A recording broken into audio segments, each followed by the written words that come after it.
Hello friend, कल हमने सवालों के सिलसिले में बात की थी प्री के अंदर की, यानी प्री के अंदर की स्थिति क्या होती है त्रिभुज के अंदर। आज हम सवालों के सिलसिले में बात करेंगे लंब के अंदर की त्रिभुज के अंदर स्थिति क्या होती है प्रत्येक त्रिभुज में। तो वो देखते हैं, तो आगे बढ़ते हैं। देखो हम क्या है, न्यून कोण त्रिभुज में लंब के अंदर की स्थिति क्या होगी। लंब के अंदर किसे कहते हैं? त्रिभुज के शीर्षों से सामने की भुजा पर डाले गए लंब जिस बिंदु पर काटते हैं, प्रतिच्छेद करते हैं, उसे लंब के अंदर कहते हैं। तो इस शीर्ष से न्यून कोण त्रिभुज में इधर से इस भुजा पर जो लंब डालेंगे, ये लंब ये डाल दिया हमने, इधर से ये डालेंगे और इधर से ये डाल दिया, तो ये जो मिलेगा यहाँ पे क्या है आपका लंब के अंदर प्राप्त होगा। तो ये क्या है, त्रिभुज के अंदर, त्रिभुज के अंदर न्यून कोण त्रिभुज में क्या होगा, त्रिभुज के अंदर। अब हम बात करते हैं समकोण त्रिभुज की बात। समकोण त्रिभुज में देखो, इस सिर से लंब डालेंगे तो ये लंब रहा, इस सिर से लंब डालेंगे तो ये लंब रहा, और इस सिर से लंब डालेंगे तो ये।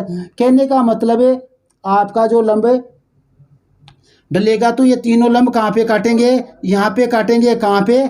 आधार और लंब का जो उभयनिष्ठ बिंदु है वहाँ पे काटेंगे, यानी समकोण पर काटेंगे। तो क्या है, त्रिभुज के समकोण पर, जो समकोण है वहां पे ही लंब के अंदर होगा। किसमें? समकोण त्रिभुज में। अब आते हैं हम अधिकोण में। इस सिर से लंब डाले, इस सिर से मानो हमने लंब ये डाल दिया, और इस सिर से हम लंब ये डाल दिया, इस सिर से लंब ये डाल दिया हमने, ठीक है, और इस सिर से लंब ये डाल दिया। तीनों शीर्ष कहाँ आकर मिले? यहाँ पे आकर मिले।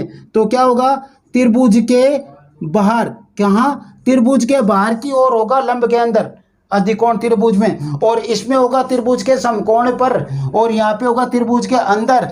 ये कोण यदि थीटा है, ये कोण थीटा है, तो ये कोण 180 माइनस थीटा होगा। ये यदि हम कोण P मान ले, ये L मान ले, कोण L प्लस कोण P बराबर 180 मान होता है। ये ध्यान रखना है।